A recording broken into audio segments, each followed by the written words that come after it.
අයිබෝවන් ජයන්ත උක්වත්ත බැංකුව ඉඳලා කතා කරන්න බලමු දවසේ ක්‍රිප්ටෝ අප්ඩේට් එක මොන වගේද කියලා. අද දිනය 2023 ජූලි 3 වෙනිදා සඳුදා දවස මේ මොහොත වෙනකොට බිට්කොයින් ප්‍රයිස් එක ඩේලි chart එක වලට පේන්නේ ඩේලි නැවතත් රෙසිස්ටන්ස් එක try කරමින් ඉන්නවා. ප්‍රයිස් එක මේ previous level එක reach කරේ 2023 අප්‍රේල් 14 වෙනිදා. එතන නැවත මේ අවස්ථා කීපයක try කරනවා fail වෙනවා. ලොකු consolidation එකක් දැන් මෙන්න මේ level එක break කරන්න bitcoin වලට පුළුවන් වේවිද කියන එක තමයි ඊළඟට තියෙන වැදගත්ම ප්‍රශ්නේ. price එක මේ වෙනකොට 30,637යි සුළු weakness එකක් bitcoin price එකේ පෙන්නුවත් overall අපි coin market cap එක බැලුවොත් 1% up 1.04% up crypto ඊයේ දවසත් එක්ක බලද්දී අද දවස 0.01 trillion gain එකක් කරන් තිනවා. global crypto market cap එක 1.21 trillion දක්වා ඉහළ ඇවිත් තියෙන බව පේන තියෙනවා. ඉතින් ගොඩක් දේවල් කතා කරන්න තියෙනවා දවසේ. ගැරි ගින්ස්ලර් SEC chair අමරිකාවේ Securities Exchange Commission එකේ chairman ගැරි ගින්ස්ලර් resign වෙන කතාවක් ගියා. මේකේ ඇත්ත නැත්ත සම්බන්ධ තොරතුරු තියෙනවා. ඒවත් share වෙනවා. videos තුනක් අද දවසේ ප්‍රතිදින වාට ලැබෙනවා. YouTube channel එකට subscribe කරලා නැත්නම් මේ මොහොතේ අමතක කරන්න බෑ. channel එක subscribe කරන්න, community එක grow කරන්න ඔයගේ උදව් අවශ්‍යයි. ඒකත් කරන්න. videos තුනම බලන්න, like කරන්න channel videos, comments දාන්න. හැකි හැම වෙලේම comments වලට reply කරන්න මම උත්සාහ කරනවා. අද දවසේ gainers ලැබලු top gainers ලා අතර ඉන්නවා GRT අංක එකට ඉන්නවා 22% up 713යි. Filecoin අංක 2 Filecoin කාලයකට පස්සේ නැවතත් උඩට ඇවිත් තියෙනවා. Filecoin අද second leading gainer 16% up. Pepe අංක 3ට ඇවිත් තියෙනවා. ඊට පස්සේ Celo කාලයකට පස්සේ උඩට ඇවිත් තියෙනවා 16.71 763යි. ආදි වශයෙන් අපි බැලුවොත් බබල් වල මෙන්න මේක තමයි overall picture එක refresh කරලා ගත්තොත් Filecoin වගේම අපිට බැලුවොත් bubbles වල පේනවා render token ඉන්නවා නැවත උඩට ඇවිත්. අද දවසේ top gainers ලා අතර ඉන්නේ Filecoin GRT Pepe. ඉතින් බලමු ගොඩක් තොරතුරු තියෙනවා රෙන්දෙන වීඩියෝ එක අවසන් වෙනකම්. අද ජූලි 3 වෙනිදා හෙට දිනය ජූලි 4 ඇමරිකාවේ ඉන්ඩිපෙන්ඩන්ස් ඩේ එක නිසා මාකට් ක්ලෝස් වෙනවා. ඉතින් මේ වීක් එක ෂෝට් වීක් එකක්. ඒකසේ වෙතත් දෙවෙනි සෙෂන් එක අවුරුද්දේ දෙවෙනි සෙෂන් එක අදින් ආරම්භ වෙනවා. ඒ නිසාම S&P futures දැන් පසුගිය ජයග්‍රාහී සෙෂන් එකක් නැත්නම් year එකේ half year එකක් අවසන් කරා. නැත්නම් quarters දෙකක් successfully අවසන් කරා. ඉතින් දැන් ඊළඟ third quarter එකේ ආරම්භය වගේම second half එකේ ආරම්භය අද දවසෙන් පටන් ගන්නවා. slightly lower නැත්නම් pull back වෙලා තිබ්බත් indexes තුනෙන් දෙකක් බලමු market open එකට තව විනාඩි කිහිපයක් තියෙන නිසා මෙතනදි change වෙන්න පුළුවන් මේ කතන්දරේ. ඒකෙසේ වෙතත් Bitcoin සම්බන්ධව තියෙනවා. Bitcoin MACD turns green on the monthly chart. මේකේ chart එක තියෙනවා මම පෙන්නන්නම්. මේක පැහැදිලිම නැති වුණත් පහළ වෙනවා අර Bitcoin MACD එක green histogram වල green candle එකක් මේ වෙනකොට create වුණා. මේක මෙවර bear market එකේ මේ long term bear market එකෙන් අවසන් වෙලා first time තමයි monthly chart එක monthly මේ හැම candle එකක්ම නැත්නම් මේ Bitcoin USD chart එක monthly index එක first time තමයි green signal එක දුන්නේ. ඉතින් Bitcoin වල green signal එක සුබ පෙර නිමිත්තක් ඉදිරි bull run එකක previous මේ white lines තුනක් ඔයාලට පේනවා. මේ අවසාන දකුණේ තියෙන white line එක තමයි මෙවර green candle එක. ඊට කලින් සහ ඊට කලින් අවස්ථා දෙකේදීම ආපු green candles වලින් පස්සේ Bitcoin prices bull run වලට ගිහින් තියෙනවා.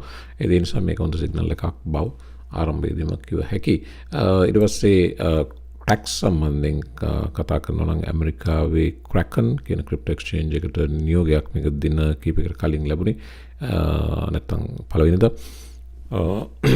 tax compliance හරියටම සිද්ධ වෙනවද බලන්න. customer information අවශ්‍ය බවට නියෝගයක් Kraken exchange එකට IRS එකෙන් නැත්නම් US tax authority එකෙන් දීලා තියෙන බව A federal court yesterday ordered මේක උසාවි නියෝගයක් the crypto exchange to provide names, physical addresses and social security numbers මේ එකම IRS එකට පුළුවන් වෙනවා taxes සම්බන්ධයෙන් නැත්නම් මේ crypto ආදායම් සම්බන්ධයෙන් customer information සියල්ල crack කරන එකෙන් ගන්න. ඉතින් මේකෙදී මේක දරුණු තත්ත්වයක් ඇත්තම කියනවා නම් මොකද crack කරන එකේ 4 million users ලා ඉන්නවා exchange එකේ. ඒ වගේම 140 billion 2011 ඉඳලා බලපුවම 140 billion transactions process වෙලා තිනවා. හැබැයි tax returns දාලා තින්නේ 2,88,330යි. ඒක නිසා තමයි IRS එක මේ පිටිපස්සේ එළවන්නේ. දැන් මේ ඇමරිකාව කැනඩාව මම දන්න කාරණා ටික ෂෙයා කරනවා නම් මෙහි tax අනිවාර්යයි. සෑම පුද්ගලයෙකුම අවුරුදු 18ට වැඩි නම් tax ගෙවිය යුතුයි. tax එක හැම අවුරුද්දෙම ගෙවන්න ඕන අප්‍රේල් 1 වෙනිදා අප්‍රේල් 30 ඒකට tax day කියලාත් කියනවා. මේක ඇමරිකාවේ කැනඩාවේ එකම දිනේ අප්‍රේල් 30 වෙනකොට ගෙවලා ඉවර කරන්න ඕන. previous අවුරුද්දේ tax මොන හරි ණය තියෙනවා නම් සියල්ල ගෙවලා හමාර කරන්න ඕන. ඒ වගේම ආණ්ඩුව අපිට ණය නම් tax වලින් ආණ්ඩුවත් tax අපිට payment එකක් සතියක් වගේ ඇතුළත අපේ account එකට සල්ලි දානවා. ඉතින් මේක පැහැර හැරීම බරපතල වරදක්. වගේම IRS එක නැත්නම් Canada Revenue Agency එක ඊට පස්සේ ඔයා පස්සේ පන්නනවා ඒ සියල්ල රිකවර් කරගන්නවා විතරක් නෙවෙයි ඊට පස්සේ ඒකෙන් දඩේකුත් කන්න වෙනවා tax නොගෙවා හිටියොත්. ඉතින් මේවා අකුරටම සිද්ධ වෙනවා මෙහි. මොකද මේ funds තමයි නැවත අපහු පොදු වැඩවලට පාරවල් හදන්න මම්මාවත් වල වෙනත් ප්‍රවාහන පාසුකම් යටිතල පාසුකම් පාසල් පද්ධතිය වැඩි දියුණු කර මේ සියල්ලට මේ දෙන්නේ මේ ජනතාවගේ සල්ලි tax money. ඒ නිසා ආණ්ඩුව මේ සම්බන්ධයෙන් ක්‍රියාත්මක වෙනවා. ඉතින් මේක tax system එක මෙහි අකුරටම සිද්ධ වෙන නිසා තමයි මේ රටවල් ඇත්තටම දියුණු වෙලා තියෙන්නේ. එතකොට මේකේ tax නොදී ඉන්නවත් tax වලින් හැංගිලා ඉන්නවත් tax අඩුවෙන් ගෙවලා shape එකේ ඉන්නවත් නැත්නම් වෙන මොකක් හරි game ගහනවා කියලා ඒව මුකුත් කරන්න බෑ. ඒ වගේම එන tax money නැවත සියල්ල නිවැරදිව use වෙනවා රට දියුණු කරන්න. ඒක තමයි tax system එක තමයි key. මේ වගේ රටවල් මම දැකලා තියෙනවා දියුණුවට හේතුව. ඉතින් ඒ tax system එක නිවැරදිව ක්‍රියාත්මක වෙන්නේ නැති ගොඩක් රටවල් ඒතනට ඇවිත් නැති බවත් පැහැදිලිව පේනවා. පොඩ්ඩක් ඔලුව කරකොල වටපිට බලවන අපිට පේනවා. එතනින් අපි tax වලින් එමු Solana වලට බලන්න. මේ පේන Solana daily Solana පසුගිය දවස්වල ඩොලර් 20 දක්වා මුණා ඩොලර් 12 ඉඳලා ඊට පස්සේ දවස් රෙඩ් කැන්ඩල් එකක් මේ මොහොත වෙනකොට තාම ඕවර්ऑල් ඩවුන් ට්‍රෙන්ඩ් එකක ඉන්න බව පේන දිනම් බොටම් එකෙන් රිකවර් වුණත් වගේම මේක පොඩි බ්‍රේක් අවුට් එකකට සූදානමක් තියෙන බවත් පෙන්නනවා. ඒ ලෙවල් එකට ඇවිත් තමයි ප්‍රයිස් එක ආපස්සට පොඩ්ඩක් ගියේ. ඉතින් බලමු ඉදිරියේදී Solana'ට මේ බ්‍රේක් අවුට් එක ගන්න පුළුවන් වේවිද කියලා.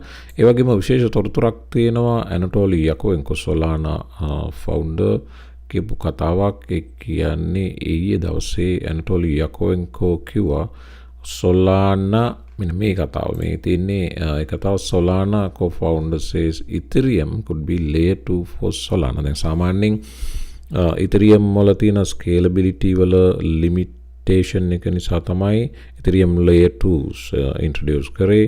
ඒතර matic වගේවා ඒ රහස් Ethereum වලට කරන්න බැරි speed එක achieve කරන්න බැරි limitations තියෙන තැන්වලදී අවශ්‍ය speed එක throughput එක අරන් දෙන්න තමයි layer 2 introduce කරේ. දැන් මෙතන ඇන්ටෝලි යකෝවෙන්කෝ කියනවා Solana Ethereum ට පුළුවන් කියලා Solana එකේ layer 2 එකක් වෙන්න.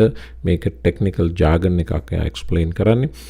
නමුත් මෙහෙම අදහසක් first time මේ ඇනටෝලි යකෝවෙන්කෝගේ Solana team එකෙන් අහන්න ලැබුණේ. මේක practically කරන්න challenges ගණනාවක් තාමත් තියෙන බව ඇනටෝලි යකෝවෙන්කෝ මේක හරියට optimism වගේ optimism roll up තාක්ෂණය වගේ fraud proof mechanism එකක් කියන එක තමයි ඇනටෝලි යකෝවෙන්කෝ කියන උත්සාහ කරන්නේ. ඔයා Solana Ethereum සම්බන්ධයෙන් interest එකක් තියෙනවා නම් මේ ටොලි නැත්නම් ඇනටෝලි යකෝවෙන්කෝගේ Twitter thread එකට Twitter handle එකට ගිහිල්ලා මේ long thread එකක් මේක කියවන්න ගියොත් මට පැය භාගයක් විතර යාවි. ඇනටෝලි යකුවෙන් ඊ දවසේ මේ කමියුනිටි එකත් එක්ක ඒගොල්ලෝ අහන ප්‍රශ්න වලට පවා පර්සනලි උත්තර දෙමින් මේක එක්ස්ප්ලেইন කරා. ඉන්ට්‍රෙස්ටඩ් නම් ගිහිල්ලා බලන්න මේ ට්‍රෙඩ් එක මේ කියන කතාව මොකක්ද කියන එක විස්තර සහිතව ඔයාලට බලන්න පුළුවන්. Solana price එක යම් pullback වීමක මේ මොහොත වෙනකොට තියෙන බවත් ඒ අතරේ මතක් කරන්න ඕන. බලමු ඉදිරියේදී Solana breakout එක $20 ගන්න පුළුවන් වේවිද කියලා. ඉතින් එන්න අනිත් වීඩියෝ එක ඉතුරු තොරතුරු බලමු.